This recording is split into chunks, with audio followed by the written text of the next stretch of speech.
গণ অধিকার পরিষদের সাধারণ সম্পাদক রাশেদ খান যোগ দিয়েছেন জাতীয়তাবাদী দল বিএনপিতে। আজ আনুষ্ঠানিকভাবে তিনি জাতীয়তাবাদী দল বিএনপিতে যোগ দেন।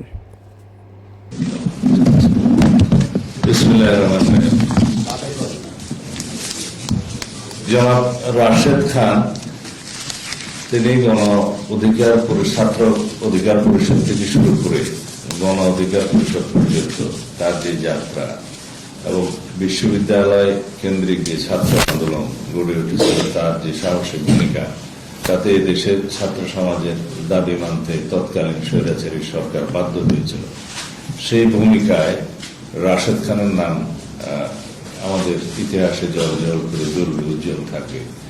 গণ অধিকার পরিষদের সভাপতি নুরুল হক নূর এবং রাশেদ খান বিগত 24-এর ছাত্র গণ অভ্যুত্থানে যে সাহসী ভূমিকা রেখেছে তা আমি জানি, তার মুখেও শুনেছেন।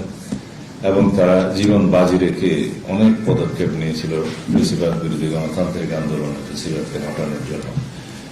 সেই অবদান ইতিহাসে লিপিবদ্ধ থাকবে। আমরা চাই বর্তমান নতুন প্রজন্মের এরকম আরো অনেক সাবেক ছাত্রনেতা যারা এখনো বয়সে তরুণ, তারা জাতি বিনির্মাণে সঠিকভাবে পদক্ষেপ নিতে পারুক এবং সেজন্য তাদেরকে জাতীয় সংসদ থেকে শুরু করে সমাজের, রাষ্ট্রের বিভিন্ন স্তরে তারা প্রতিষ্ঠিত হোক, সেটা আমাদের কামনা। আমরা আগেও বলেছি অনেকবার, আগামীর বাংলাদেশ হবে মেধাভিত্তিক, জ্ঞান নির্ভর, প্রযুক্তি নির্ভর বাংলাদেশ।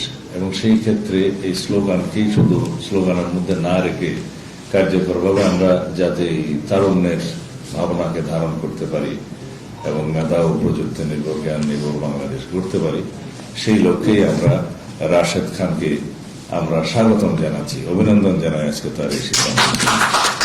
আশা করি রাশেদ খান জনসমর্থন নিয়ে জাতীয় সংসদে প্রতিনিধিত্ব করতে পারবেন ইনশাআল্লাহ। তো সেই ক্ষেত্রে তার ভূমিকা আগামীর বাংলাদেশে সর্বক্ষেত্রে ব্যাপকভাবে অবদান রাখতে পারবে বলে আমার মনে হয়। আবারও স্বাগত জানাই জনাব রাশেদ খান। একটু দাঁড়ান। আমার মনে হয় গণ অধিকার পরিষদ থেকে পদত্যাগ করে এসছেন, তাই না? হ্যাঁ।